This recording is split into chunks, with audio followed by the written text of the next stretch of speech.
મધેડ વંદાની મારા સાહેબ શિક્ષાતામાં જો મારું નામ આર્ય નિકુંજ રાઘવજી શેઠિયા છે. મારું ગામ મારી ઉંમર 12 વર્ષની છે. મારું ગામ કારામોગા છે. હું અહીંયા નાના સોપારા વેસ્ટમાં રહું છું અને મને પ્રશ્ન છે કે કંદમૂળ એટલે જમીન અંદર રહે એ અને કેમ એમને નહીં ખાવાનું.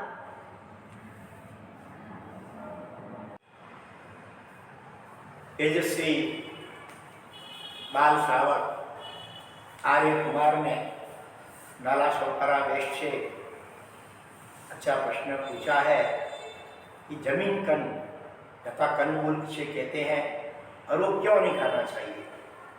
तो जमीन कंद अथवा कंदमूल की व्याख्या ऐसी है जो जमीन माने धरती पृथ्वी उसके अंदर में जो फल उत्पन्न होते हैं अथवा मूल और जिसमें से तेल नहीं निकलता हो ऐसी जो वनस्पतियाँ उसको जमीन कंद अथवा कंदमूल कहते हैं.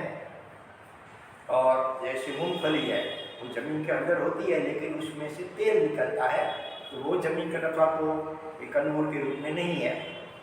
बाकी आलू प्याज लहसुन गज्जर मूली ईट इत्यादि अदरक वगैरह कई वनस्पतियाँ हैं जो जमीन कंद अथवा कंदमूल के रूप में है. और केवल ज्ञानी तीर्थंकर भगवंतों ने देखा है कि उसमें सोई की नोक से भी अत्यंत सूक्ष्मतम ऐसे एक शरीर में अनंत अनंत आत्माएं होती हैं और आत्मा जो है अरूपी है. इसीलिए छोटे से शरीर में भी अनंत भी एक साथ रह सकती हैं.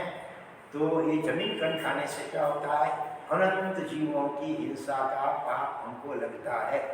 जबकि खाने के लिए और कई सब्जियां हैं जो अभक्ष्य ऐसी नहीं है तो उसका उपयोग न करते हुए अगर जमीन कंद का उपयोग स्वाद वगैरह के लिए करते हैं तो अनंत जीवों की हिंसा का पाप हमको लगता है.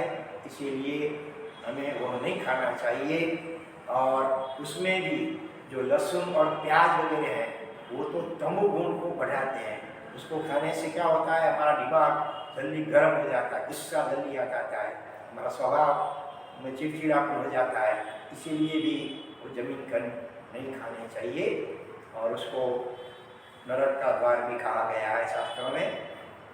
और मानो की जमीन कंद की कोई सब्जी अथवा तो भेल वगैरह बनी है लहसुन वाली और खाते खाते अनुभव ना कर कहा कितना स्वादिष्ट है और उसी वक्त अगर हमारी आयु कर्म बनता है तो जहाँ आसक्ति वहाँ उत्पत्ति होती है. तो हमारा अगला जन्म फिर हो सकता है कि हम भी प्याज या लहसुन के रूप में उत्पन्न हो जाए और फिर वहाँ से तो जल्दी छुटकारा पाना बहुत मुश्किल है. अनंत भवों तक उसी में ही माने जमीन कंद के रूप में ही हमारा जन्म मरण चलता रहता है. जैसे कि लहसुन में से प्याज बने, प्याज में से पोटैटो बन गए, कभी गज्जर बने, कभी मूली बने, इस प्रकार बदलते रहते हैं. लेकिन जमीन कंद में या फिर कंदमूल के रूप में ही हमारा अनंत अनंत काल तक जन्म मरण की साइकिल चलता रहता है. तो इसीलिए भी हमें जमीन कंद नहीं खाना चाहिए. मानो आदत पड़ गई है स्वाद के कारण या किसी वजह से तो भी दृढ़ संकल्प करके भगवान से शक्ति मांग करके उसको छोड़ देना चाहिए हमेशा के लिए. ऐसे कई लोग हैं जो जन्म से जैन नहीं होते हुए भी जब से उनको समझ मिली है तो आजीवन जमीन कंद का त्याग करते हैं. नाला सोपारा वेस्ट में नागेश भाई करके हैं जो दक्षिण भारत के हैं, कर्नाटक के तमिलनाडु के हैं. लेकिन पिछले 6-7 सालों से जब से उनको ये समझ मिली तब से उन्हें उसके पूरे परिवार ने क्रमशः जमीन कंद का त्याग कर दिया है. इसकी धर्मपत्नी मीणा बहन है, इसकी 3 बेटियां हैं भक्ति मुक्ति अदिति हमारे सब परिचित हैं. तो पूरे परिवार ने जिंदगी भर के लिए जमीन कंद का और रात्रि भोजन का भी त्याग कर दिया है. जब ऐसे जैनेतर कुल में जन्म लिए होते हुए भी इतना वो त्याग कर सकते हैं तो जिनको बचपन से जन्म से जैन धर्म मिला है ऐसे हम हमारा तो खास कर्तव्य बनता है कि भगवान की आज्ञा के मुताबिक हम जमीन कंद का हमेशा के लिए त्याग कर दें.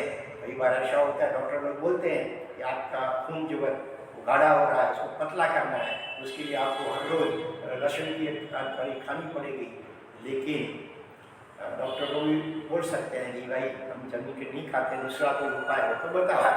तो हर एक चीज़ के अनेक विकल्प ऑप्शन होते हैं, जरूरी नहीं है कि एक ही उसका उपाय हो।